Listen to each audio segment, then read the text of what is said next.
So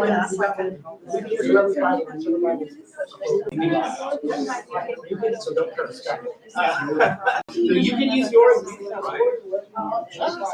One councilman.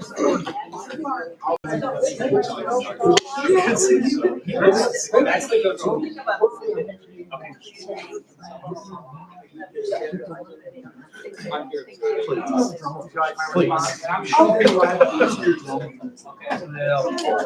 So, hey, Yes, I did. I'm always available. That's the enthusiasm that I needed. I was like, I'm gonna really get to know what everything, like what I'm talking about.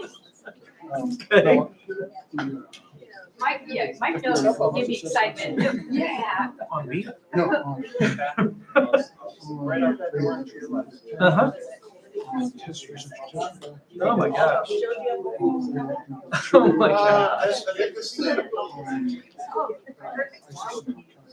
Yeah, listen, that might be nice. Thank you. Okay. All right. Yeah. I'll make that my picture. Well, I appreciate that. I appreciate the way you look.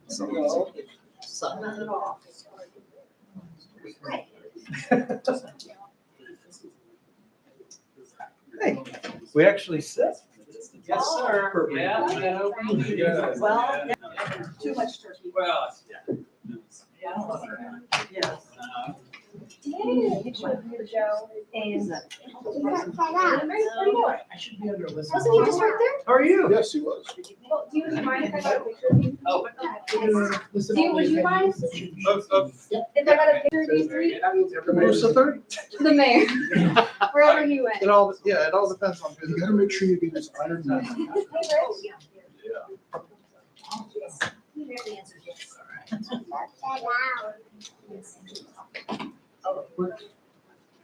I don't know. Yes, sir. We'll just go in here, maybe in front of the spice. Sure. Do not take my little book, do not mess with it. No? Oh, wait, I think you're in the wrong. Yeah, I'm like standing in front. No. I'm not. Sit there. I think you do look good in the middle, like unfortunately, but you can come closer actually. All right.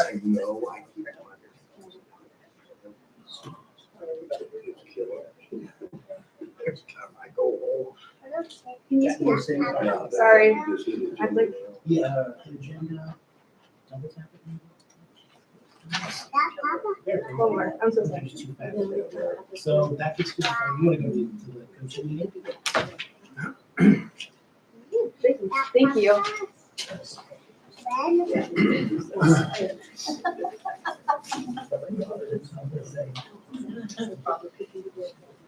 Right at times.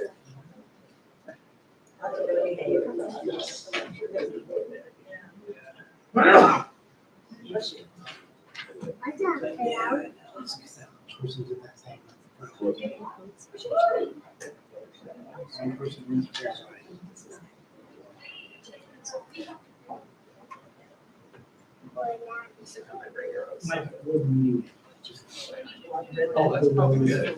The room on the beach. On the go-to meeting. We don't want to start over. Yes.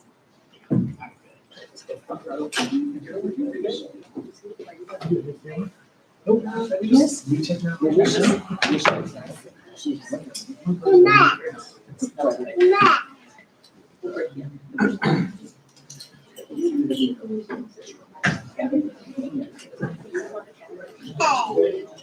I think so. I'm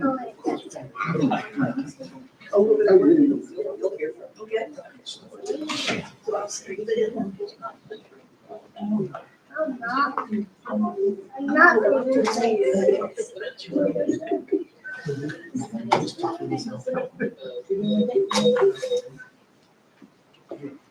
Reads across the.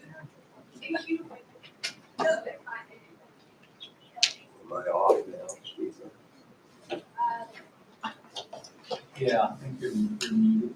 That's good. Okay. Hey guys.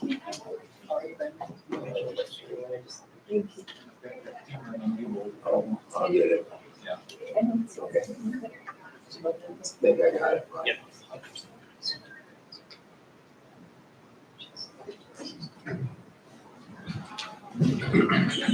Just to you.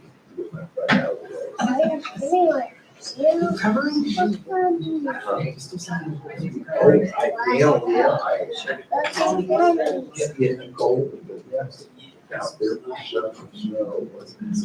That's no snow. I had no ice now. Oh, I had everything. Yeah. I don't know. I mean, I knew it was snowing. For some reason, it didn't click to the hardware store. I had my shovels. That's a nice thing. I'm sorry. Yeah. Didn't have one.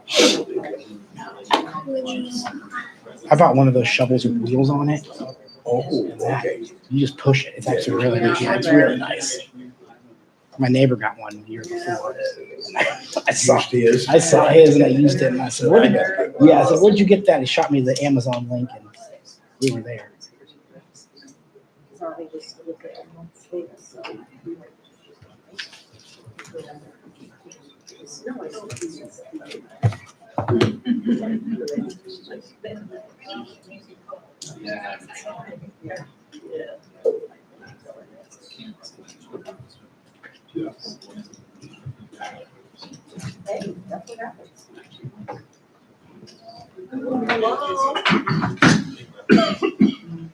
There you go.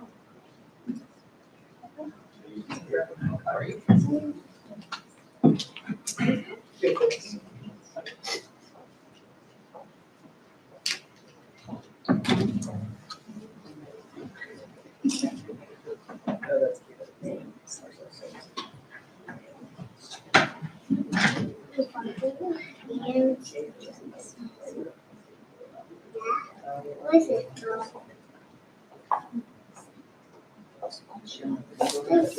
I like this. Stop.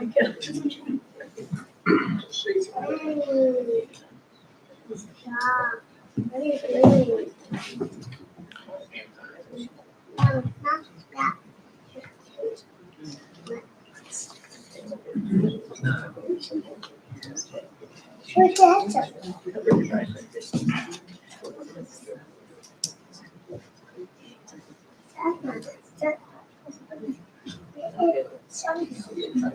No, not that. What's that? No different. Yeah. Sunny day the other day.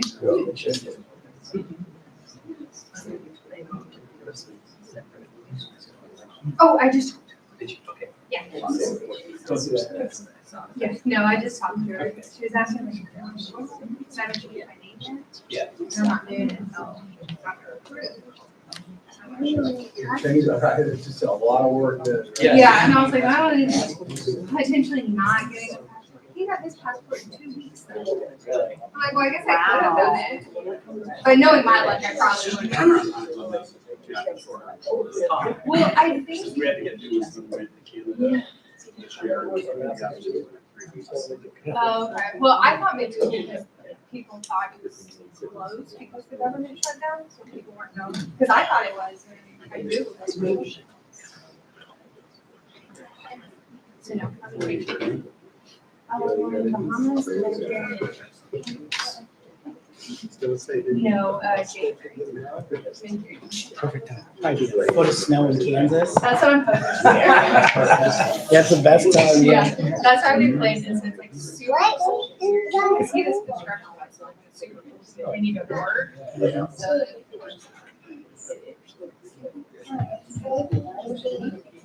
never been on first. Just never, be interesting. I can't promise anything.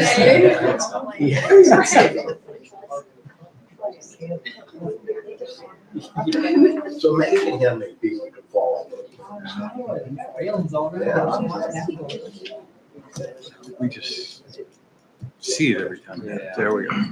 All right, it's 7 o'clock. I'd like to call the December 4th DeSoto City Council meeting to order. We'll start with roll call, please. Lane.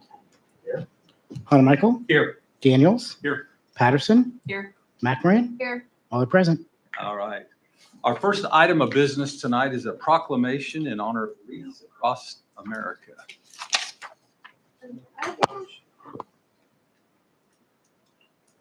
Designating December 13th as National Wreaths Across America Day. Whereas Wreaths Across America is a national nonprofit organization founded in 2007 to continue and expand the annual wreath laying ceremony at Arlington National Cemetery. Whereas Wreaths Across America's mission is to remember the fallen, honor those who serve, and teach the next generation about the true cost of freedom. Whereas Wreaths Across America is made up of more than 4,700 participating locations across the country run by dedicated volunteers looking to share the mission to remember, honor, and teach through annual wreath laying ceremonies each December and awareness and education events throughout the year. Now, therefore, I, Rick Walker, Mayor of the City of DeSoto, Kansas, do hereby proclaim December 13th, 2025 as National Wreaths Across America Day in the City of DeSoto and extend thanks and appreciation to our veterans and Gold Star families for their service and sacrifice, and to Wreaths Across America for bringing this honor to our community. And I have presented the proclamation to the VAR that brought this proclamation forward. Thank you, ladies.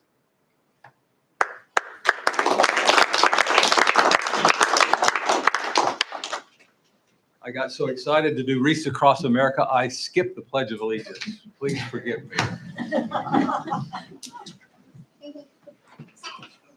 I pledge allegiance to the flag of the United States of America and to the republic for which it stands, one nation, under God, indivisible, with liberty and justice for all.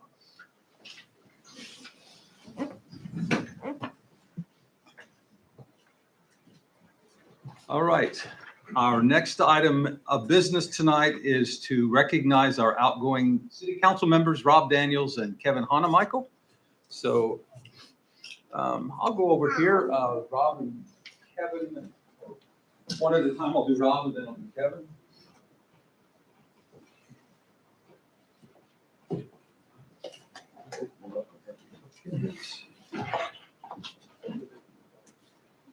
But it's my honor as mayor to present this award in recognition and appreciation for your 8 years of service to the city of DeSoto as a city council member. Thank you, Rob.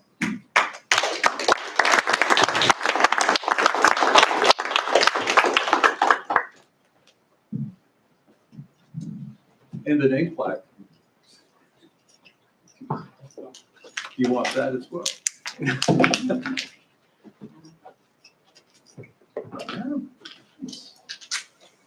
And likewise, Kevin, it's been my honor to serve with you. It's my honor to present this plaque to you in appreciation and recognition of your 8 years of service to the city. Thank you for your time. Appreciate it very much. Thank you. Might I say thank you? Oh, sure.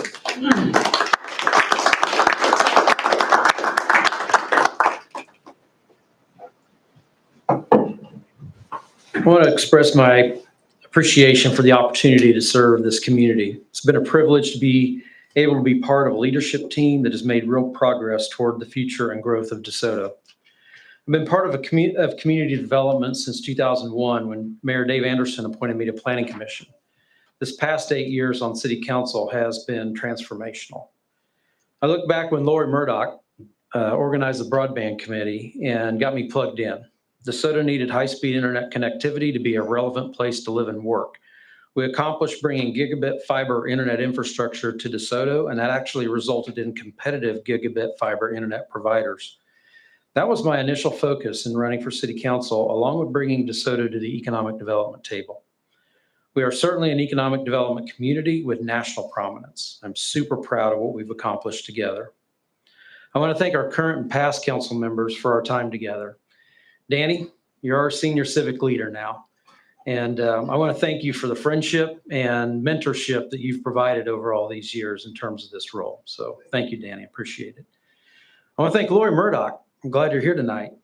You were my inspiration and my champion for public leadership. And you're an example of a public leader who does the right things for the right reasons and in the right ways. So thank you, Lori. I appreciate you. Victoria and Rhonda, keep up the good work. You're early in this journey and you have a lot to experience and to contribute. Carry the baton and recognize that you are the next generation of city leaders who have the experience and exposure, and you also have the ability and obligation to meaningfully impact the future of this community. Congratulations, Zach and Joe, on your election to City Council. I'm excited for all you have to experience and for the future you'll create. Start by understanding that you have so much to learn. You're entering a very complex environment with big decisions to make. I had the opportunity to spend time with both of you. You're both intelligent and your motivations are in the right place. I know you have the ability to lead. You have so much to learn and you're going to be inundated with information. So take the time to seek to understand before you seek to take a position. We've been successful because we've worked as a team seeking to accomplish the common strategic goals of the community rather than individual positions or opinions. I hope that you'll be a servant leader and that you'll lead with humility. Rick, I want to thank and congratulate you. You were running for mayor when I first ran for council, and I was motivated by the idea that I could work with you as mayor. I knew you'd be a cheerleader for DeSoto, that you would give your personal time for the position, and that you would have unwavering commitment for the good of the city. I so appreciate working with you over the last 8 years. I know DeSoto is in good hands with your collaborative, engaged, and concerned leadership, and I offer to you my continued support. Thank you, Mike, Brandon, Patrick, Joe, Whitney, and all the city staff. You get the job done. For the incoming council members, know your role and trust your staff. Mike has built an amazingly talented staff that does the work of the city day to day. And Mike, you swing way above your weight class in your leadership of complex issues that you deal with every day. Your ability to understand and digest the complex business deals of the massive public-private initiatives that we have faced is impressive. The leadership, integrity, transparency, and commitment of this city staff is unmatched and unique.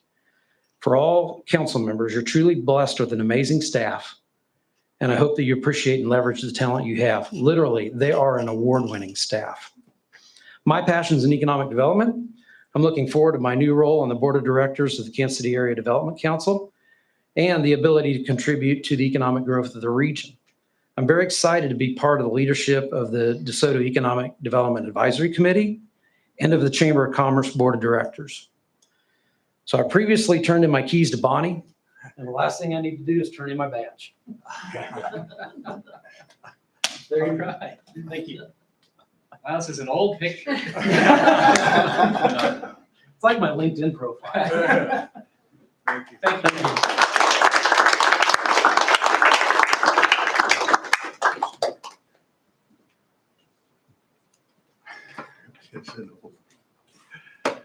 All right.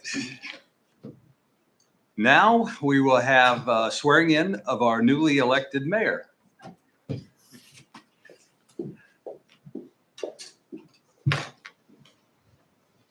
Lily, which side do you want me over here, over there? Do you have a? Whatever's natural. Okay. This is not natural, so. All right, place your right hand. I have to raise my. You do have left to, hand? you do Right have hand you or- have to raise your right hand. I have to raise my right. That's my All right. understanding of it. I, Rick Walker, Do solemnly swear do solemnly swear that I will support the Constitution of the United States that I will support the Constitution of the United States and the Constitution of the State of Kansas, and the Constitution of the State of Kansas, and faithfully discharge and faithfully discharge the duties of the office the duties of the office of an elected mayor of an elected mayor of the city of DeSoto, of the Kansas, city of DeSoto, Kansas, to the best of my ability. to the best of my ability, So help me God. so help me God. Congratulations. Thank you, sir.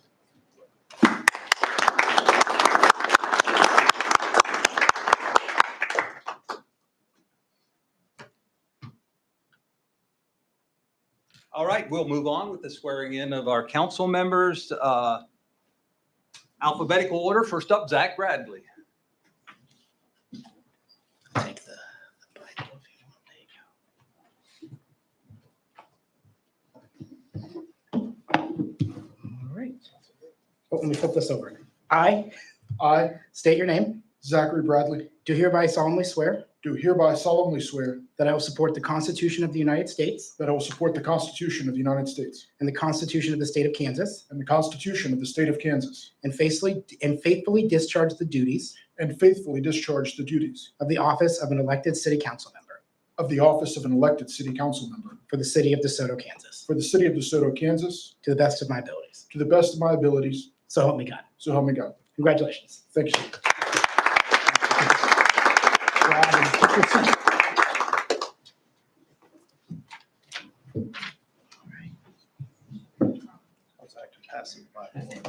I think we're probably short.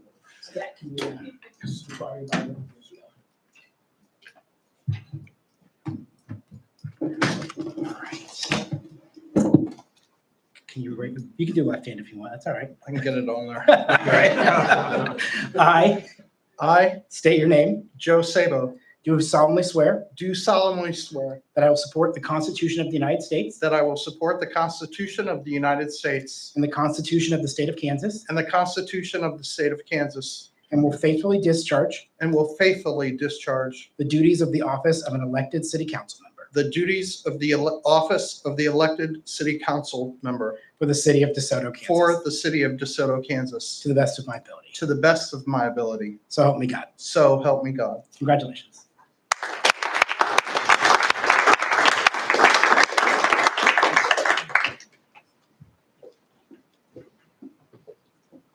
All right, we'll let Brandon make his way.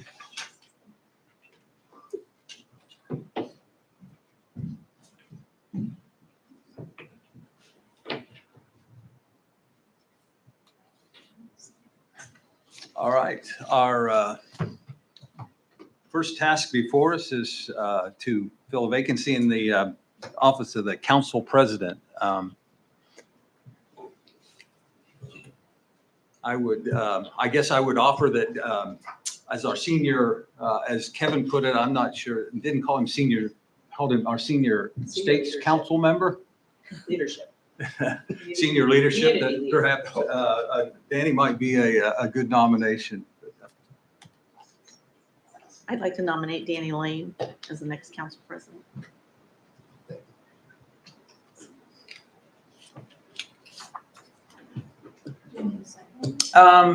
We would need a second for that nomination. Second. Thank you.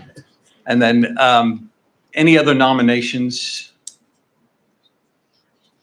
And I'm not hearing any, so we'll close the nominations and I would call for a voice vote. All those in favor of Danny Lane serving as council president signify by saying aye. Aye. All Aye. opposed? All right. We have a unanimous selection of Danny. Welcome. Thank you, Danny. Thank you, Mayor. Thank you, council. All right. Moving on, next item on the agenda tonight is our consent agenda.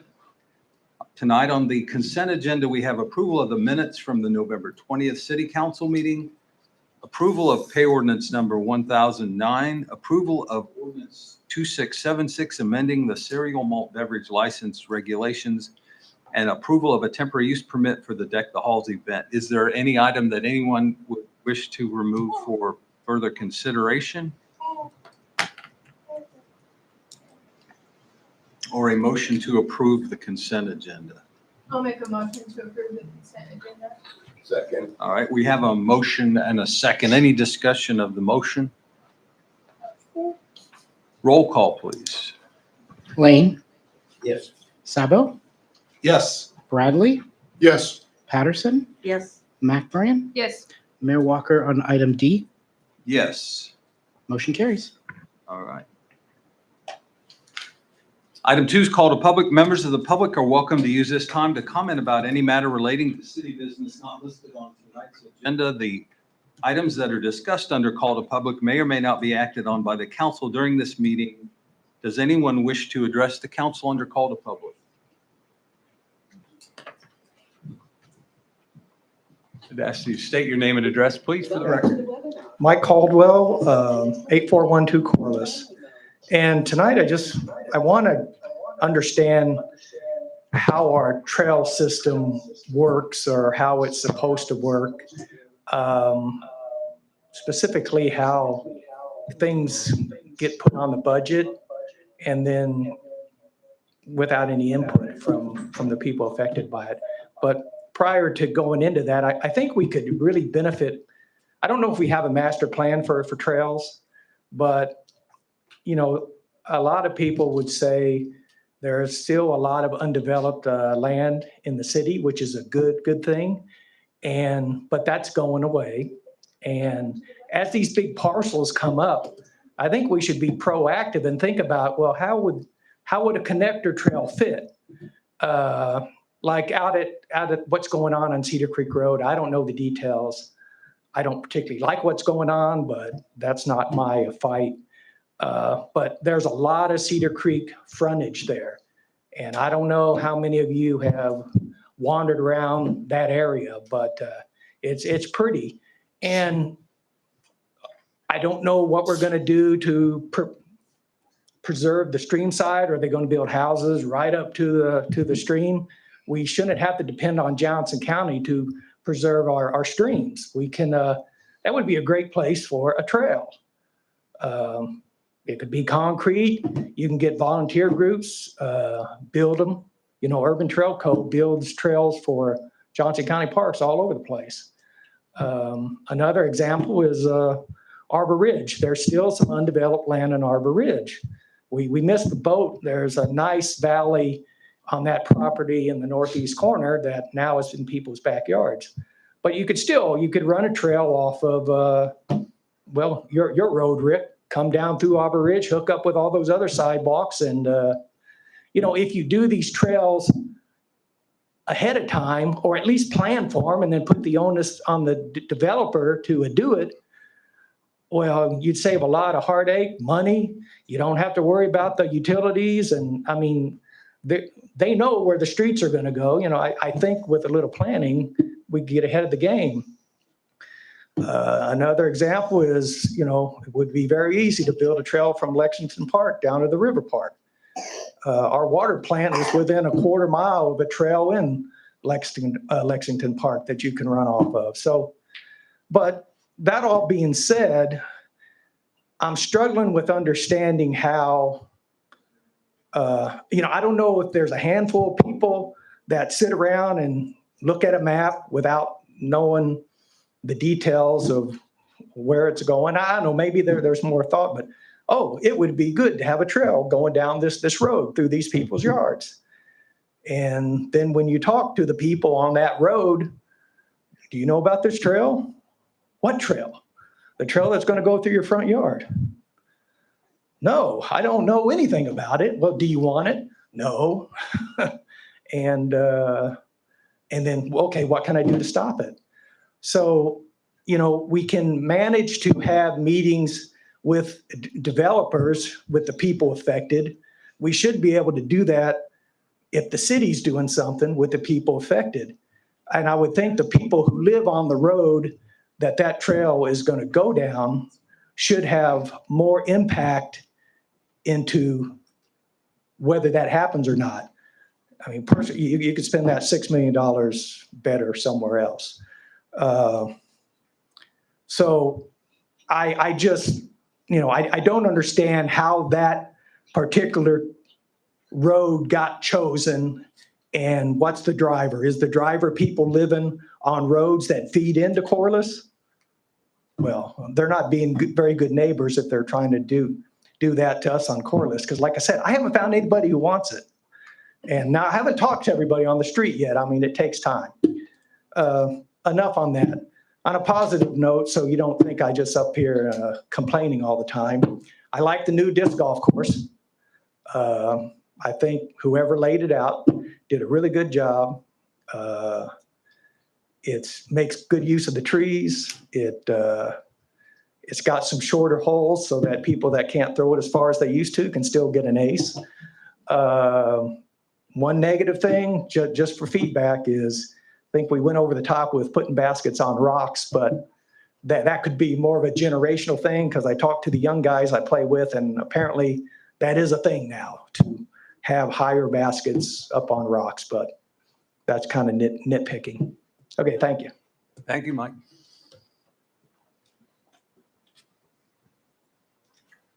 Anyone else under call to public? All right, seeing none, we'll move on in our agenda. Item 3 is old business, and we don't have any, so we're at item 4A. Consider Resolution 2085, making city appointment to the Northwest Consolidated Fire District Board. Yes, council. As you know, the Fire District Board, the city and county have appointments to that board.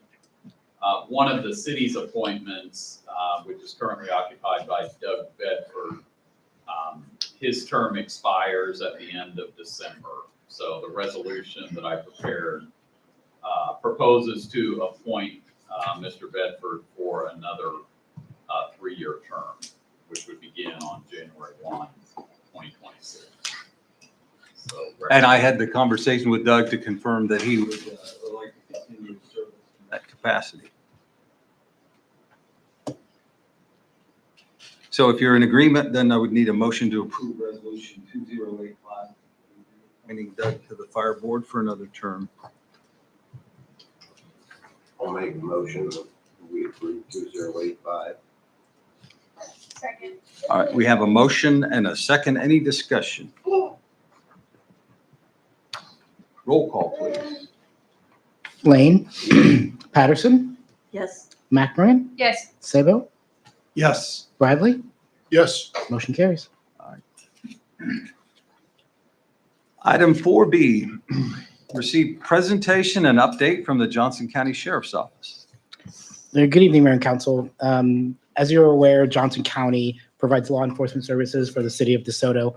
At the beginning of this year, the Sheriff's Office has graciously offered to provide quarterly reports on activities in DeSoto. So this is our third quarter report. We are a little behind just because we canceled that second meeting in October, but this is our third quarter report. So with that, I'll turn it over to Dan, who will walk you through. All right. Good evening, council. For those of you who do not know me, my name is Captain Dan Dirks. I'm the Patrol Division Commander for the Sheriff's Office.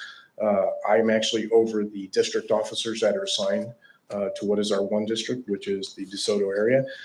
I also have a counterpart, Captain Josh Tice, who is over our community policing unit. He cannot be here tonight, but he is over our SROs and the contracted officers specifically for DeSoto.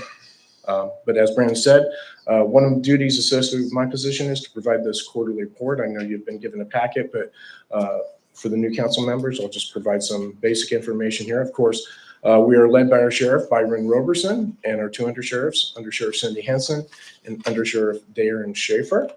All right. As I mentioned, one of the things we provide for the Sheriff's Office is 24/7 coverage with an assigned district officer that works within the patrol division. Additionally, what we also have are the two contracted officers that provide power shift duties for the city of DeSoto during peak hours and during events such as DeSoto Days, the Friday night events during the summer and things like that. So, and additionally, we also provide the animal control officer for the city. The slide there, of course, has your information regarding the budget, which was agreed upon last year, actually, for this year for the next 3 years. That'll run through 2027. And as I said, those costs reflect the additional patrol units used during community event support. Also, that's the power shift deputies during high demand periods. And as I said, we also coordinate for those special events within the city. Now, one thing, little photo there, two of your contract deputies, the power shift deputies assigned to DeSoto. This is Deputy Skylar Miller right here, but his counterpart is Deputy Alan Heide, and you will see them regularly throughout the city. So just this year, the Sheriff's Office took on a new system for collecting our data. This is what's known as the Power BI system. It's a much more efficient and advanced system for us to collect data. And we began incorporating this into these reports for you so that information can be readily available. And I'll break this down on each. And if you have any questions at all, please do not hesitate to ask. This first slide here is just our main screen. This is for the third quarter of 2025, and you'll see there were 876 dispatch calls, 843 self-initiated that were not traffic, and 1,659 self-initiated traffic events. In the little map there towards the bottom left, what you'll see, each of those dots represents each of those calls that took place within the city during that quarter. All right. This next slide, indicates the Group A and Group B offenses which have taken place in the city. What we've done here is a 2024 to 2025 comparison for the same time period, being the third quarter of this year. You'll see in 2024, there were 84 Group B offenses and 131 non-reportable and 361 total offenses. And as we look at 2025, we'll see there were 85 Group B offenses, 127 non-reportable, and 396 total offenses. As you will see on the charts there, your Group A and Group B offenses, your Group A offenses are going to be your more serious crimes, and your Group B offenses are going to be your lower level misdemeanors and things like that. Right. Any questions I could answer for any of you? Okay.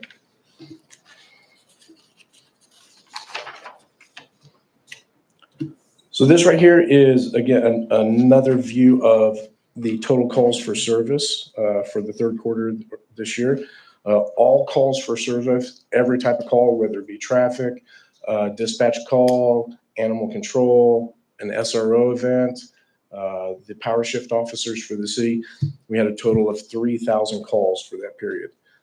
804 of those were self-initiated, not traffic. And 1,637, as I said, were traffic calls. Now, these aren't just calls involving the contract deputies for the city, but this is also the district officer that's assigned 24/7. This also includes any other calls that might be taking place, such as the supervisors who may be responding to a call. It could be somebody from our civil division, warrants division, or any of the 11 divisions within the sheriff's office. So this is representative of the total calls for service for that period.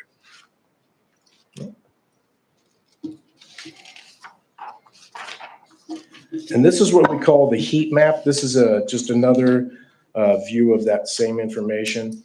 The previous map was just a dot indicating each of those calls. We use these heat maps to identify, as to its name, hot spots where we can focus activity. All right.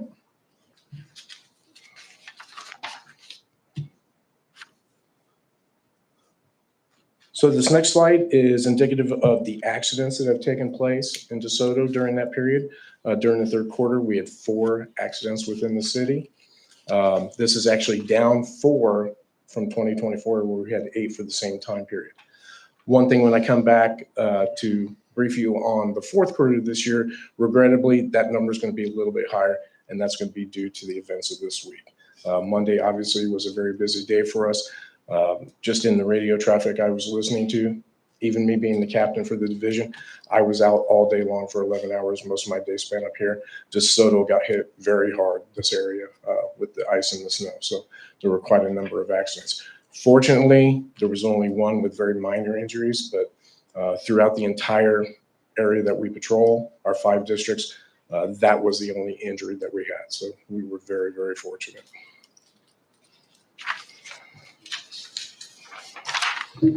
And your final slide there, this will give you an idea of the citations that were written, both within the larger district, which we call 1 district, which encompasses most of DeSoto, but also your power shift officers within the city. It shows the number of city citations, the number of county citations, and the number of drug-related cases to that. Okay.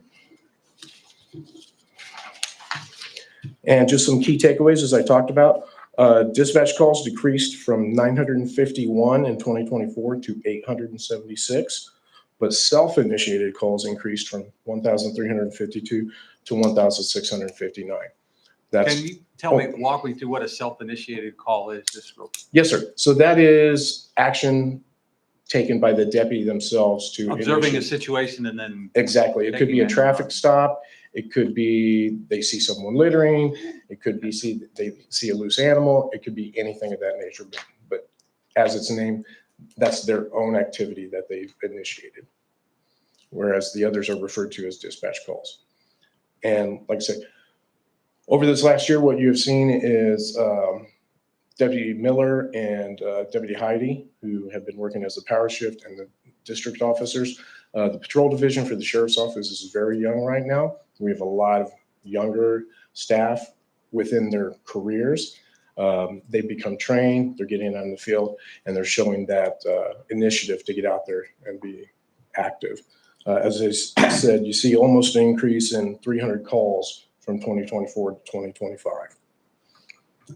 I mentioned there was a decrease in the accidents. Unfortunately, we'll see a small increase in that here probably in the fourth quarter. And we have also established a new system for writing citations. We no longer do handwritten citations like many of the jurisdictions around us. We now use an electronic ticketing system, much more efficient, and it allows us to collect that data much more efficiently as well. any questions from council? Are there any general questions that I could answer in regards to our patrolling duties, anything of that nature?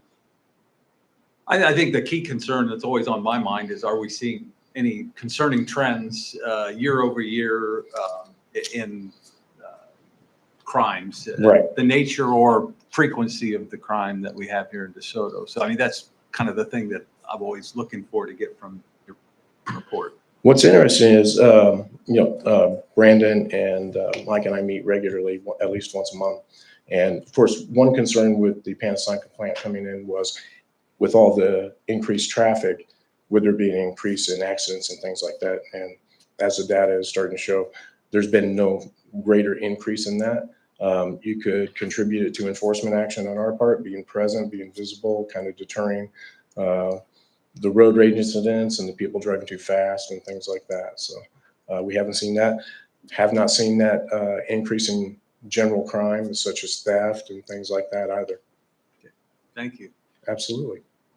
Anyone else? Well, thank you for coming. All right. Appreciate your report. You're welcome. I look forward to seeing you next quarter.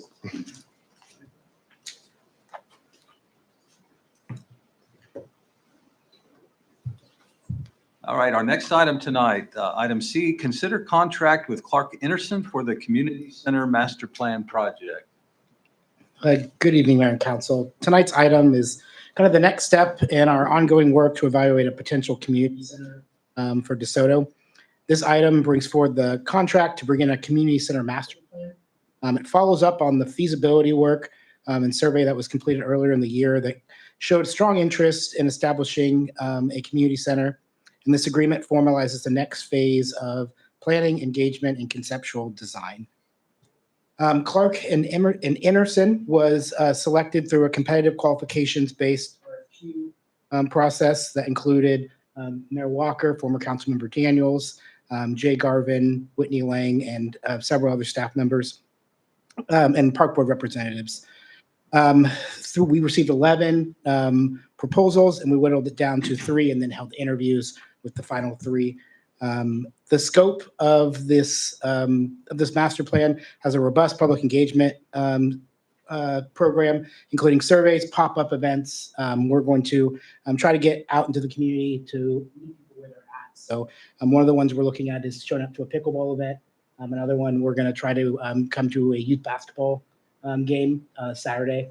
And then we're going to find one third one. We're not completely sure on that one yet.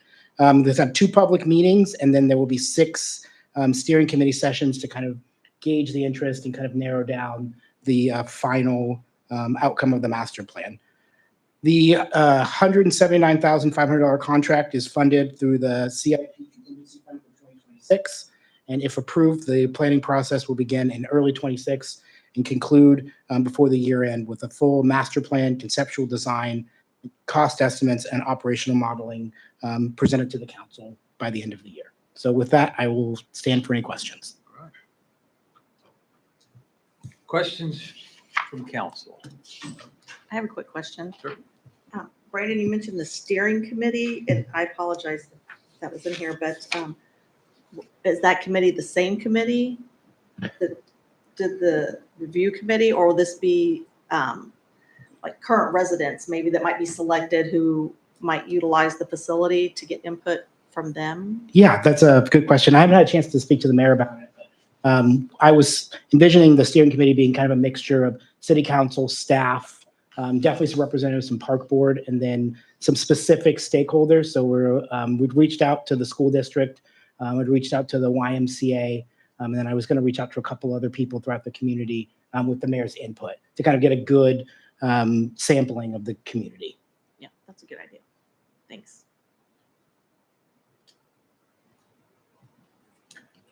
I have a question. In attachment C in compensation, there is a note that says it's only an estimate and that if the estimated compensation amount will be exceeded, contractor and owner will mutually agree in writing to additional compensation exceeds the estimated amount. How will that work? Is there a limit they can go over? Who does that and what amount? How will that proceed? I know there's been in the past some questions about things like that, so I was just hoping to get a better clarity on how that would work. Yeah, I will be tracking the expenses as kind of the project manager of it, but I will defer to Patrick a little bit on the contract legalese of that. But if it does go over, I would come back to you. Yeah, so the mutually, and the only, as I understand it, the only extra would be the items that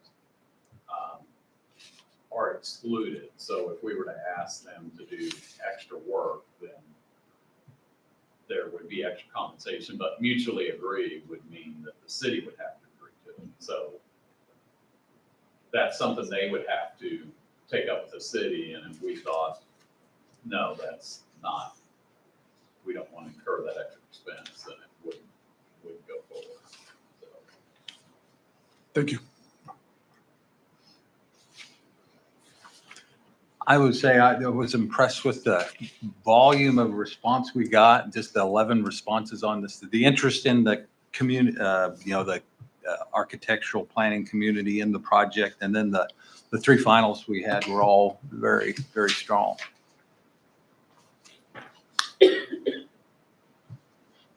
Anyone else? Are we ready for a motion?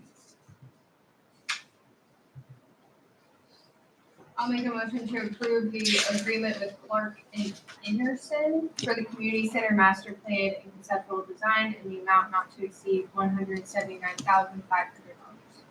Second. All right, we have a motion and a second. Any discussion? Roll call, please. McMorran, Yes. Patterson, Yes. Lane, Yes. Sabo, Yes. Bradley, Yes. motion carries. All right. Item D, discuss January 1st city council meeting. Yes, Mayor and Council, just a brief memo. The first Thursday of January is January 1st, which is a federal holiday. The memo does outline a couple of suggested dates where we could reschedule that meeting.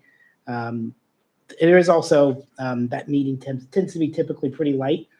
So if there is a will to cancel that meeting, this would be the time to do it. But I did lay out a couple other options on the memo, or if there's another date that works for you. This is just kind of a discussion item. We can certainly come back at the next meeting. So Mayor, I'll turn it back over to you. Well, so I guess the question I'd have is, we could probably look at what we might have business-wise for that January 1st, or that first meeting in January to determine whether or not we needed it. Make a better decision about whether or not we can cancel it at our next meeting. Would that be a fair statement? Yeah. I was just quickly looking at my calendar. I hadn't checked those dates yet. So I guess I'd just ask everybody to look at the dates that are proposed here, see if which might, and then we'll bring those back at our next meeting and decide whether or not we can cancel or if we can come up with one of these times to reschedule. Okay. Fair enough? Yeah, it's fair. Yep. All right.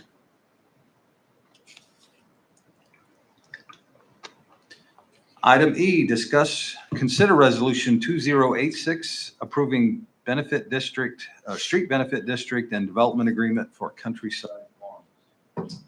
Yes, council.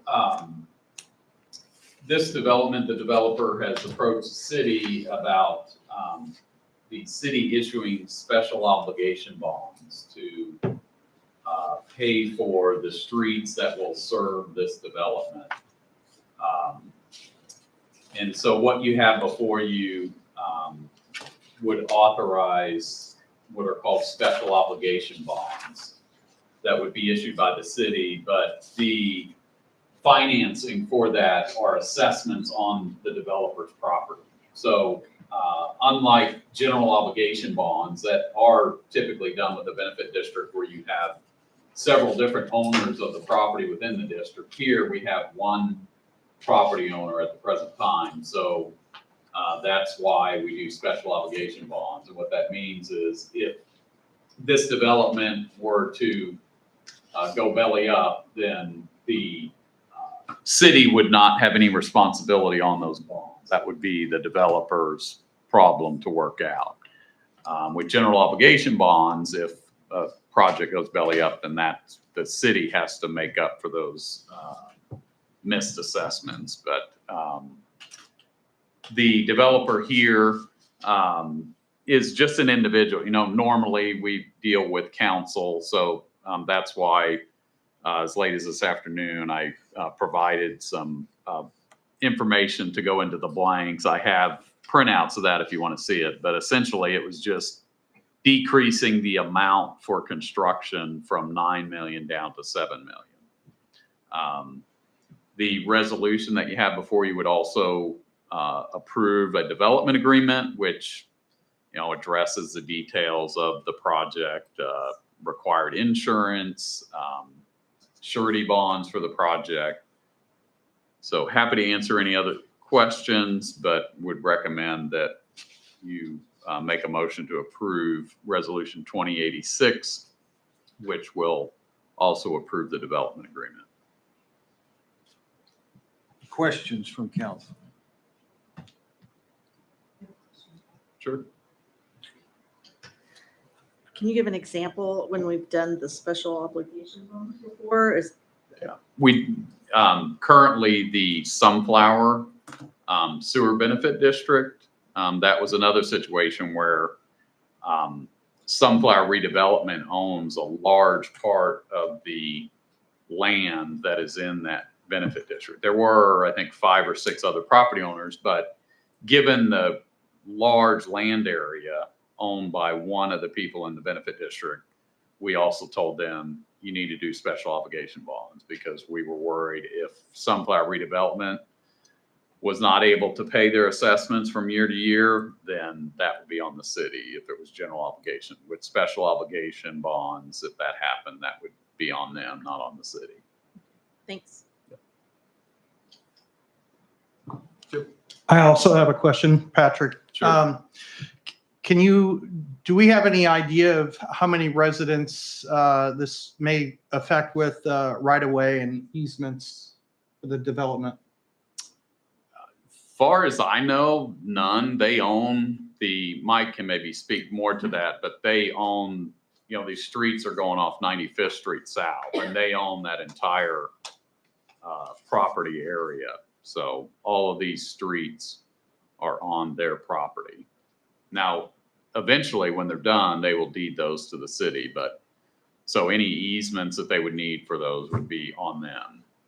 I'm not aware of anything they need. Yeah, all the improvements defined to be funded with this benefit district are interior to the 75 acres that they own. Shown on the map here. 95th Street's at the north end of that. You can see a little bit of Lexington Avenue down here in the lower. So it's these streets here, internal too. So there's not any adjoining right of ways to get.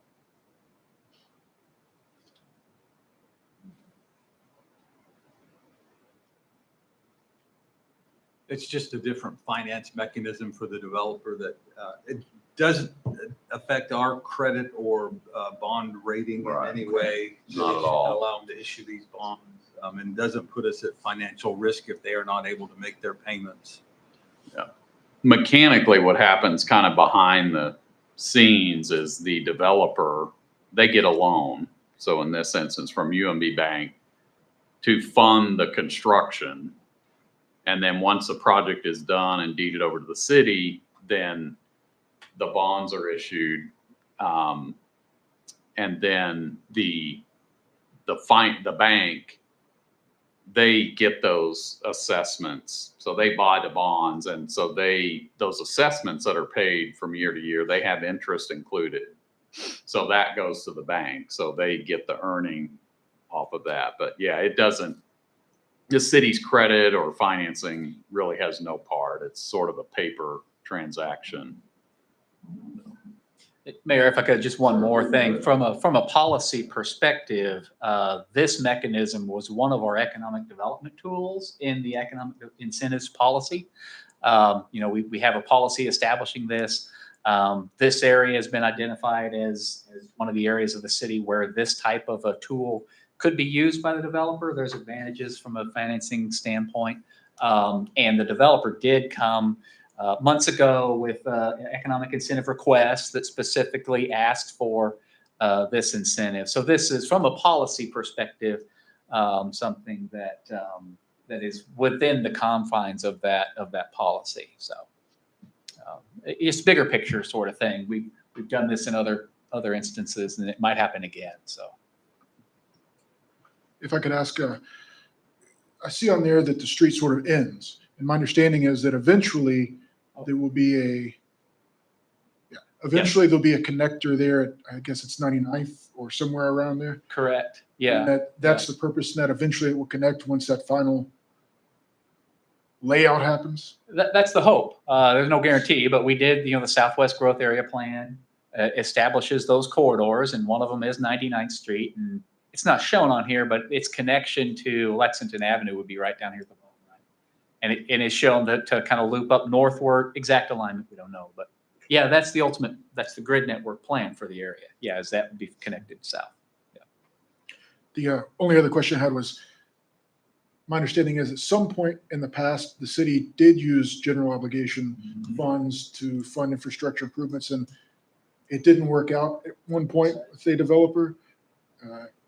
That's why we switched to special obligation, which is no risk to us. Is that correct? That's correct. Yeah, that's a fair statement. Yeah, the 2008 recession got a subdivision that went bankrupt, and we wound up paying assessments for a number of years, and we never got any of that money. Right. And when that land, the downside of that, when that land sold, the county kept all of that. Oh, well, we're not going to. So that's, even though those taxes were eventually paid, they were not distributed to us or the school district.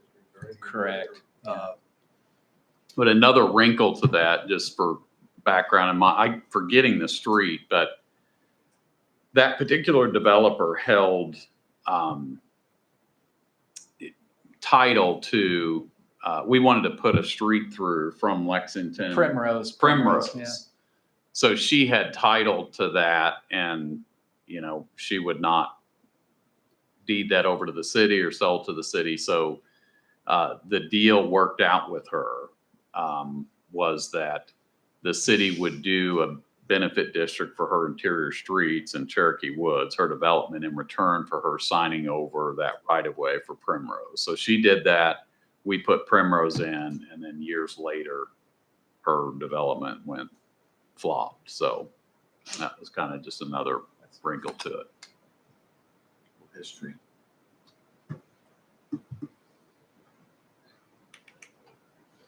Anything else? I'll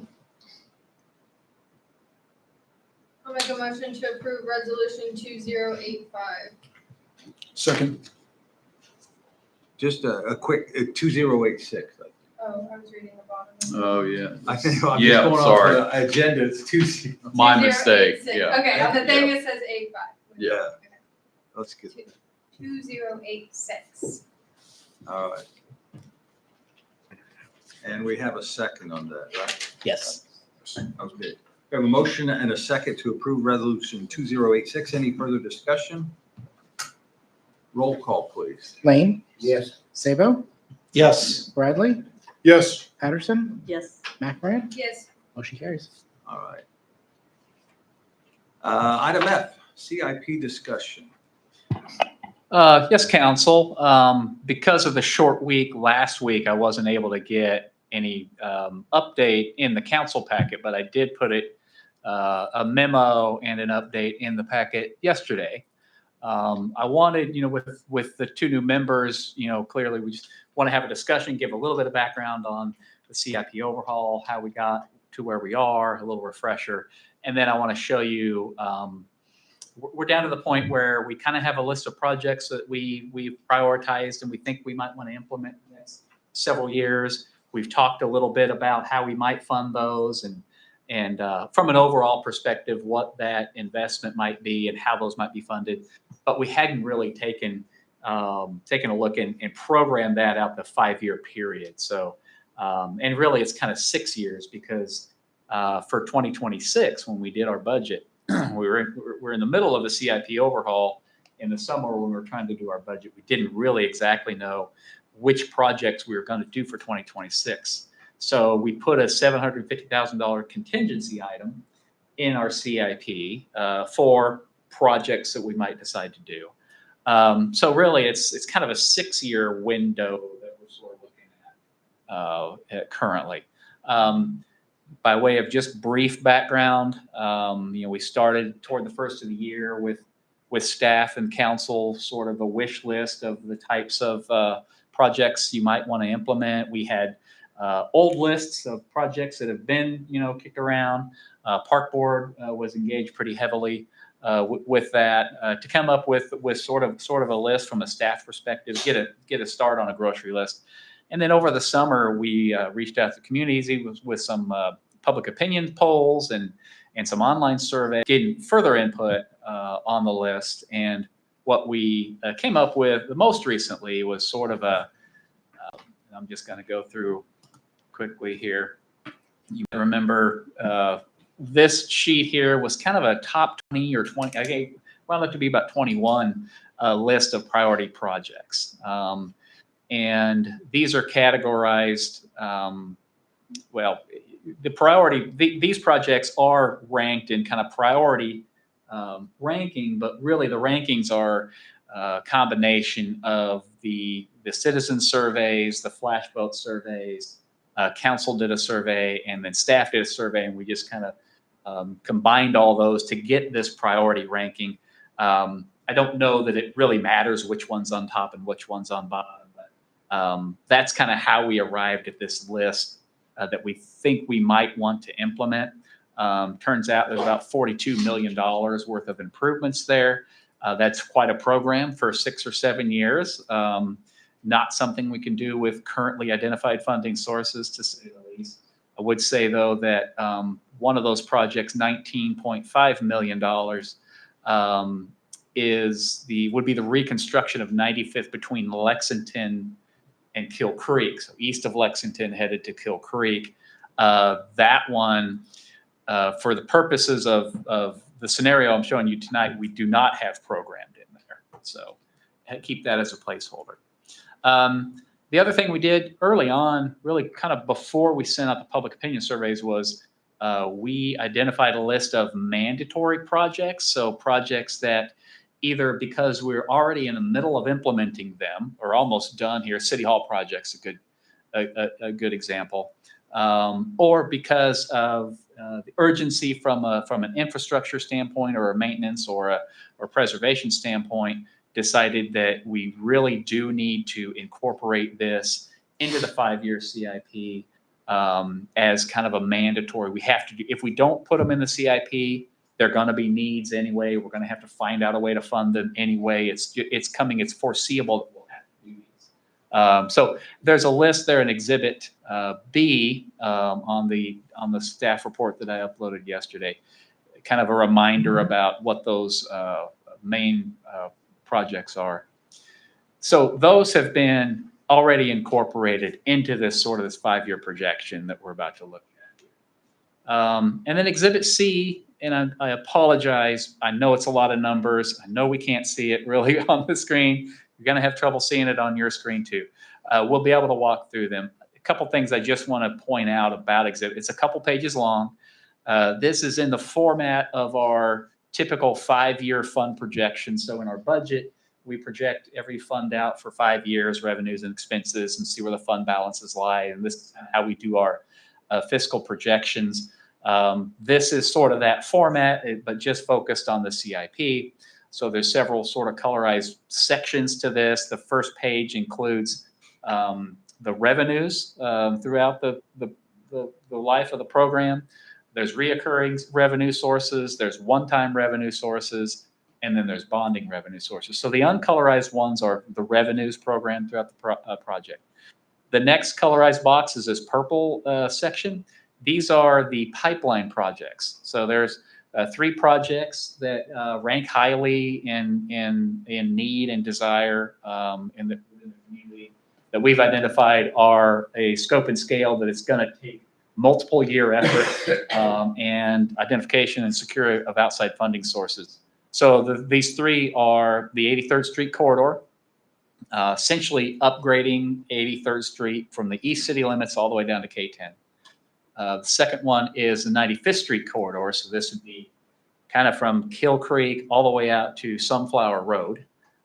That would be a big effort. And then the last one is the community center, which we've just looked at the master plan in there. So that's the purple colorized boxes.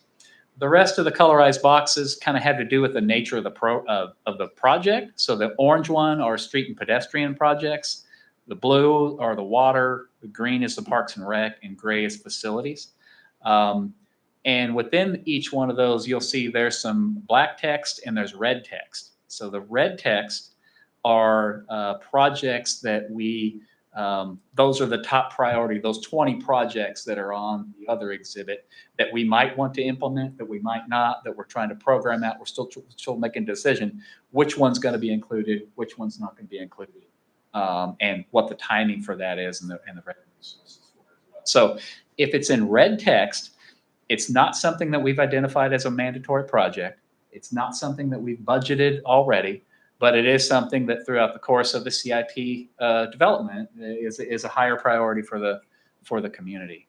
So with that in mind, as a way of kind of explaining what all these numbers are, I'll just go through very briefly and sort of try to summarize the elements of kind of that Exhibit C without having Exhibit C, all the numbers that make your eyes cross and they're kind of hard to understand. But I did want to just kind of, in Exhibit C, there's a million different ways to do this. Of course, none of the projects are set, and outside funding sources are kind of a wild card in a lot of these.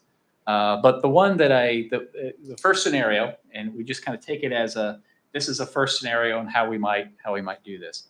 I think the important part really for tonight is just to kind of understand what goes into it and get any feedback you might have about which projects are priorities, which should be included, might not need to include, but then get an understanding of how this is developed so that we can come back later, in subsequent meetings and hone in on a specific 5-year plan. Eventually, we'll pull all this together in a cohesive document that'll be our 5-year plan. We'll explain the projects and kind of give some narrative to all this. What Exhibit C does is kind of fundamentally what we want to focus on are primarily kind of the first 2 years, because each budget year is its own budget year. You're authorized, as we work through the budget, you authorize a budget.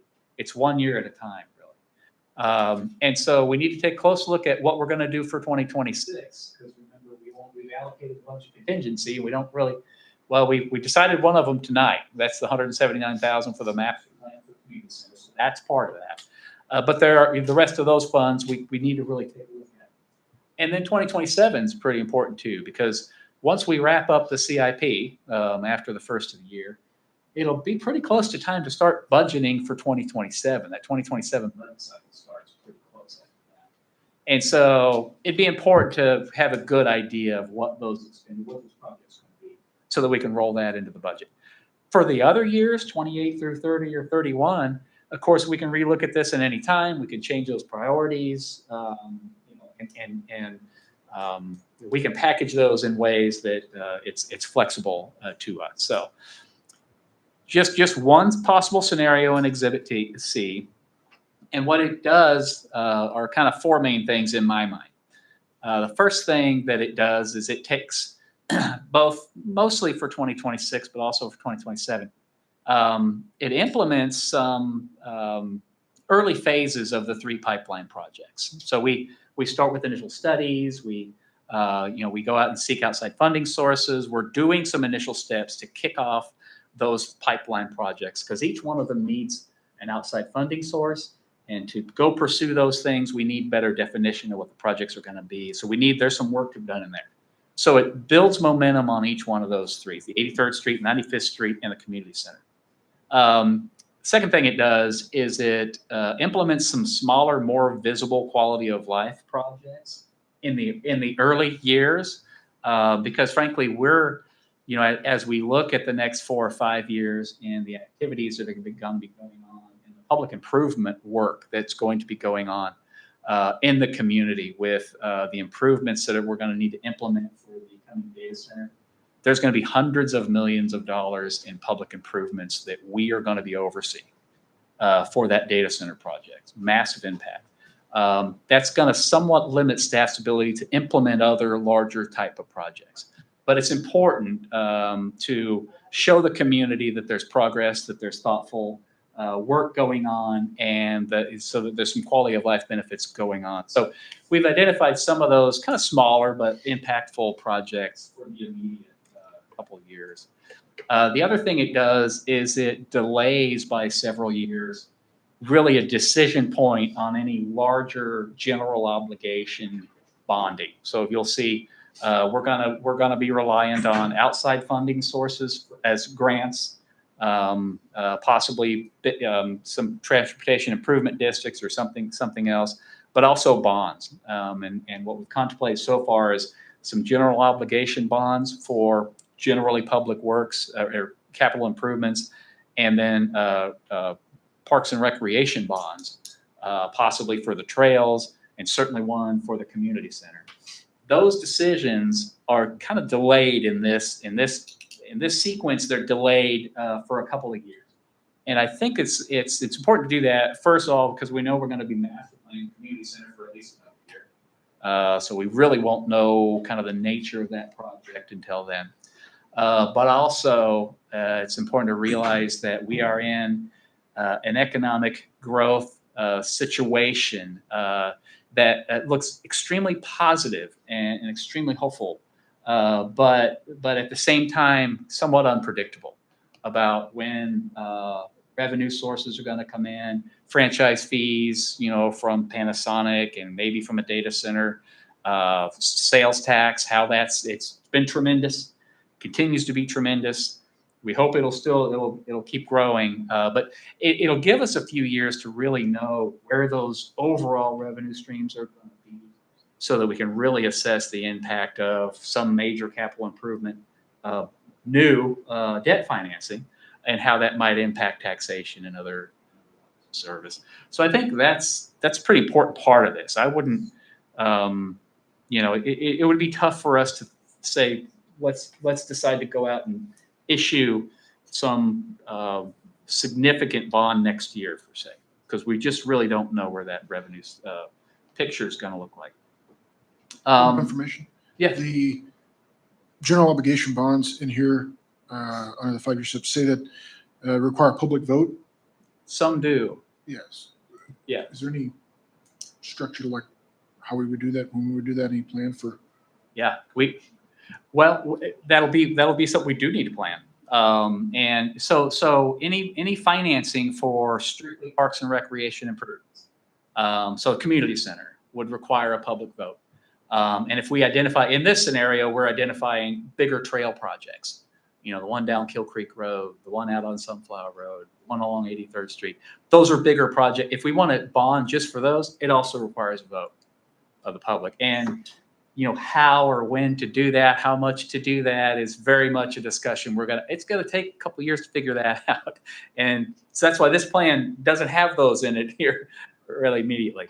So yeah, that's a good question. And that's as opposed to if we just issue general obligation bond for water line improvements or for road improvements or for some of the other infrastructure, doesn't require a public vote. So yeah, there's decisions to be made on those general obligation bonds as well. That's a good question. And then the last thing I think this does is just identifies clearly that some of these larger projects are going to have to, all else being equal, current budget trajectories looking the way they are, we're going to need some outside funding sources to implement. So I don't know if I want to belabor a lot the rest of this, but I just do want to hit some highlights and then offer some opportunity for feedback there. So on the revenue side, the first kind of a couple boxes of that Exhibit C, outside funding sources. So in the 83rd Street corridor plan, shown an outside funding source of about $3.5 million is needed by 2028 to start implementing some sort of an improvements in that corridor. And that project is broken down into multiple phases over multiple years. Exactly what might occur in 28 or 29 is still yet unknown. But it's reasonable to think that intersection improvements might be needed. It's one of the things in the corridor study that we did identify a need for intersection improvements at Kill Creek, at Pinner, at Waverly. This would be kind of the first one of those. So it's really just kind of a baby step in the implementation of that. $3.5 million for that. Also 95th Street reconstruction. So the estimate to reconstruct 95th between Lexington and Sunflower is $13 million. And so that's shown as an outside funding source as well. These aren't bonds. These would be maybe grants or some other funding mechanism for those. Item B there is an EPA grant. There's $500,000. Actually, we received an allocation, a congressional allocation to construct the water tower at Astra. But by the time we got that congressional allocation, we were 2/3 done with the project, and it required some Davis-Bacon wage and some other federal requirements associated with that. The contractor at the time couldn't accommodate. So we've been in contact with the grant administrator, and they've requested that we identify another public works projects to allocate that money. So in this scenario, we're suggesting that we allocate that $500,000 toward a force main replacement along 82nd Street. So that's shown as an outside funding source. And then on the bond side, this scenario has a total of $7.5 million in general obligation bonds for road and water improvements. So these would be ones that wouldn't require a vote. It also shows $6.3 million for trail projects that would require a vote, and then $13.7 million for the community center projects that also require a vote. Again, a reminder on the 13.7, big grain of salt with that. We really don't. There's some orders of magnitude there. This master plan that we're going to implement this year is really going to help us come to understand better what that needs to be. But for now, that's the placeholder that we developed. I think it was back in a couple of years ago. So that's the placeholder for that. On the expense side, again, in the table, they're kind of color coded there. Specifically in 2026, we talk about the $750,000 allocation.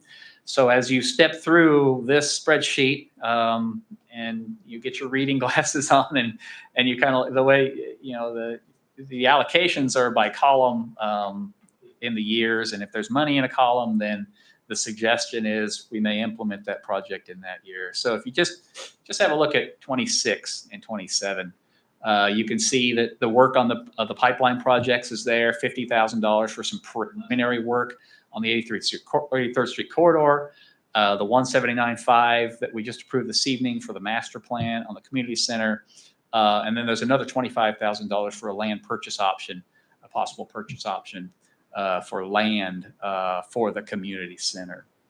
There's also $2.6 million for the 83rd Street Bridge construction. That's one that we've designed. We're having some issues with the railroad approval, but we hope we'll be implementing that next year. That's a mandatory project. Annual sidewalk, annual CDBG, 150 for a heated storage bay at the Public Works facility. $650,000 for a culvert replacement along 89th Street. That's in conjunction with a development agreement with the developers of the rest of Arbor Ridge subdivision. There's $300,000 for design of the 95th Street Kill Creek Bridge. That's a mandatory project. That bridge is in severe disrepair. The deck needs rehabbed, so design that next year. And then there's $150,000 in for the downtown streetscape project. That one will need a little more definition. I think in the CIP, as we were going through it throughout the year, we just said it was kind of a master planning effort. And I think more recent thought on that is that yes, let's master plan it, but maybe we can also do some things, street lights, banners. You had some good suggestions at the last meeting. Just some things to kickstart that project. So more on that scope later. $60,000 for Lexington Avenue lighting. There's $400,000 for a water line along 103rd Street. It's already installed. We just owe KDOT for that, so we got to pay for that. $1 million in for the soccer field, which we've been hopeful. We've been designing that and ready to implement that. Almost $750,000 to finish up the City Hall remodel. We won't quite be done by the end of the year, so there'll still be some money for next year.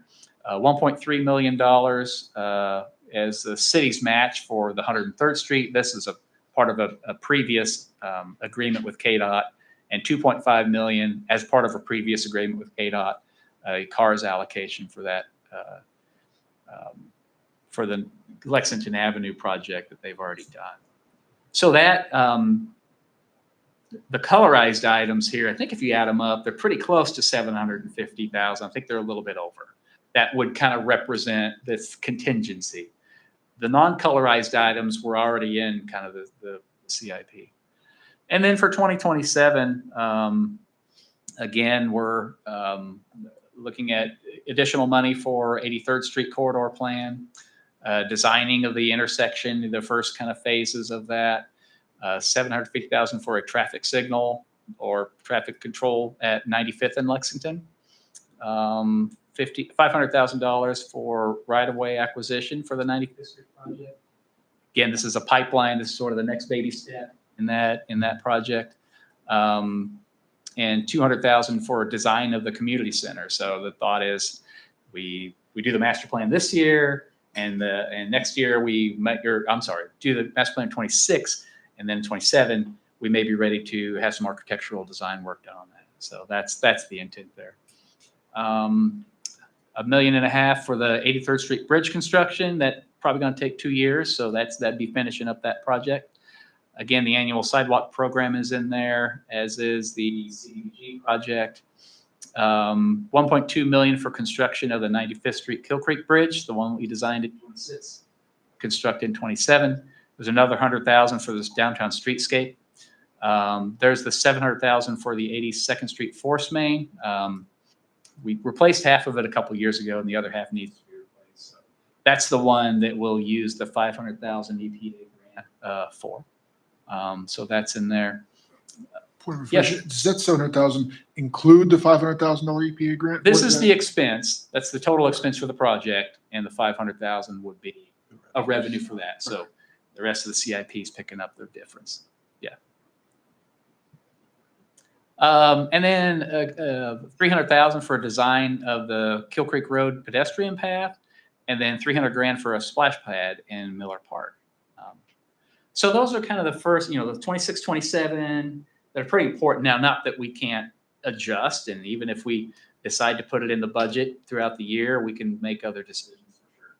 But those are the two that I think, by the first part of next year. We want to be pretty confident about, and we want to feel pretty comfortable about what's on those lists, because that's what's going to be in the 27 budgets. That's what's going to be the focus of staff's efforts in 26 and 27.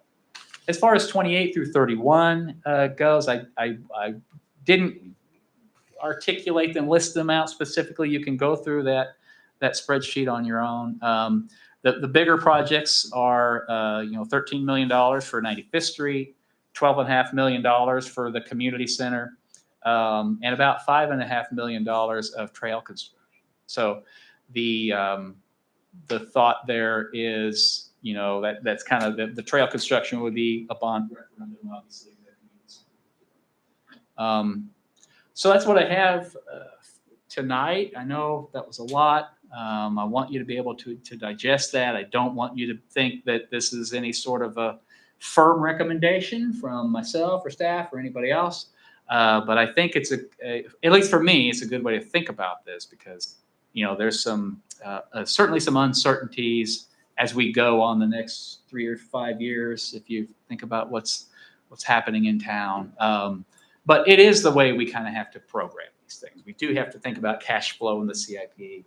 And we do need to think about workload and other things going on and how it impacts the rest of the budget.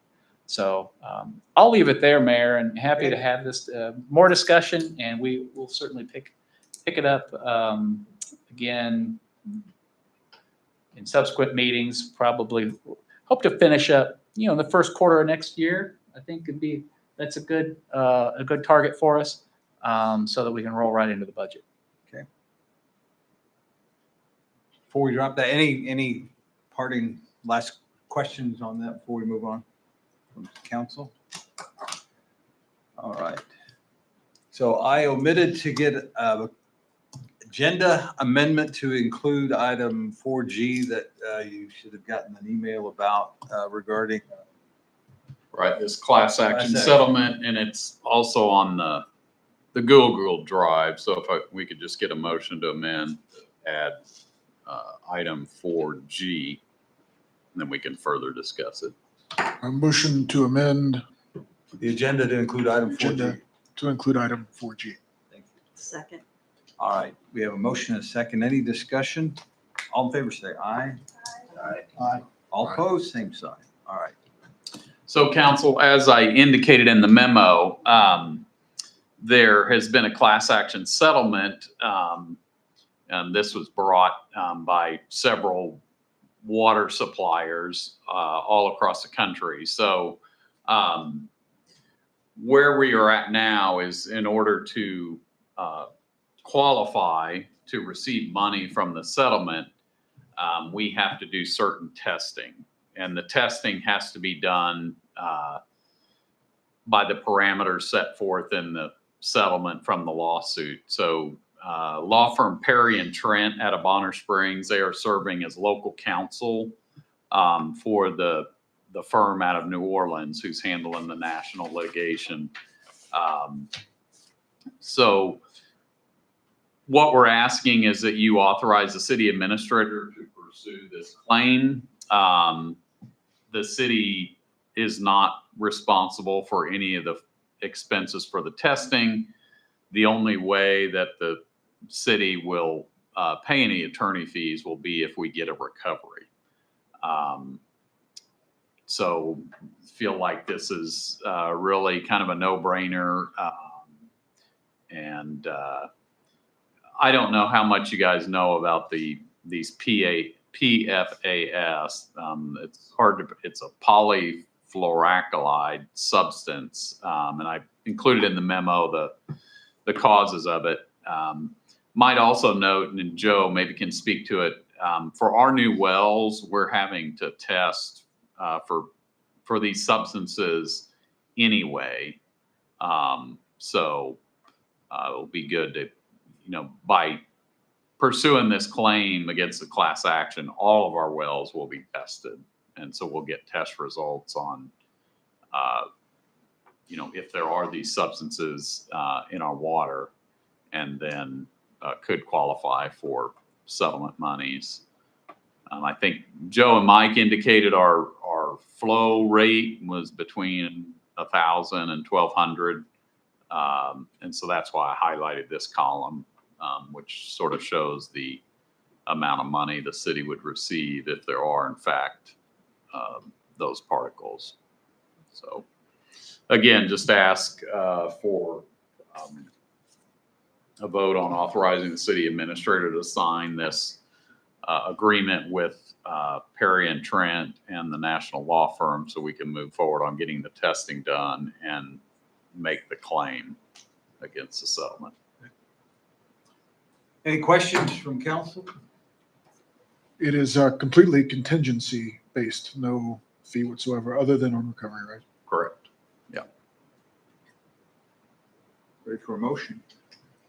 I'll make a motion to authorize the city administrator to sign the representation agreement and proceed with the claims process. Second. All right, we have a motion and a second. Any discussion of the motion? Roll call, please. Lane, Yes. Sabo, Yes. Bradley, Yes. Patterson, Yes. McMorrin, Yes. motion carries. No executive session tonight, so advisory reports. City administrator, Nothing from me this evening, Mayor. city attorney, Nothing for me. Thanks. no city planner, city engineer. Nothing about it. All right, Brandon. I'll round us out with nothing. Don't forget your tree lighting. Okay. All right, council comments. Danny, we'll start with you. Wanted to say the city had did a fine job on the winter mess and cleanup and the road crews. So ditto from the people I heard from on that. They said we did a better job than anybody else. So I hope that's good. We like that. And I kind of made a mistake with Mike. I told him that they weren't finished with Cedar Creek, and they were. That was the city that's crews us. out there. Yeah. And I accused that of being McEnany's, but anyway, I was wrong. So the city finished up out there, and it looks real nice and a real good job. So that's all I had. Thank you, man. Thank you, Dan. Victoria, anything? No? Only thing, welcome Zach, Joe. Congratulations. Ditto. Rhonda? I'm going to repeat, congratulations, Joe and Zach, and also wanted to give a shout out to the road crew. Zach? Anything? Well, I look forward to serving with all of you here on city council, representing the interests of our fellow citizens. Only one thing I wanted to say was I think of particular verse for myself. Do nothing out of selfishness or out of vainglory, rather humbly regard others as more important than yourselves, each looking out not for his own interest, but also everyone for those of others. And I keep that in mind in serving this position, and I look forward to being a servant leader for our community. Thank you for your welcome, and I also thank the outgoing council members for their service as well. Joe? I want to give a thank you to fellow council members. Thank you for the warm welcome. Thank you to Rob Daniels and Kevin Hanemichael. You guys have set a high bar. But most of all, I'd like to thank the residents of DeSoto for electing me to this position, and I hope I serve you all well. Thank you. I just have a couple items. I'll echo the welcome again. Welcome. Congratulations. Another on the congratulatory note, I got to spend a little time in Emporia today to watch Mike receive his major award as a leadership award for the Kansas Association of City Managers. Well deserved for his efforts leading the complex project of bringing Panasonic and our efforts to stay on top of that rolling ball, if you will. Appreciate you coming down for that, Mayor. And Patrick and another brother, Whitney and Bonnie and Joe all came down as well. So it means a lot to have you there. I appreciate that. It was good. We also got another award on a road project while we were down there. Well, we didn't. The road project did. So. But it was a good trip. One final item, remind you all of the tree lighting event Saturday evening, right out here. Looking forward to that. It looks like it's going to be a little winter temperature wise, but no, I think precipitation's out now, but it should be a cool evening, and it's always a good time to be there. Fun event, and I guess to Mike Caldwell, I appreciate your comments, Mike, and I'll get with you. I'd love to extend the conversation a little further. So thank you. I think that's about all I have. So entertain a motion to adjourn. I'll make a motion to adjourn. Second. All right, we have a motion and a second. Any discussion? All in favor, say aye. Aye. Opposed? We're adjourned.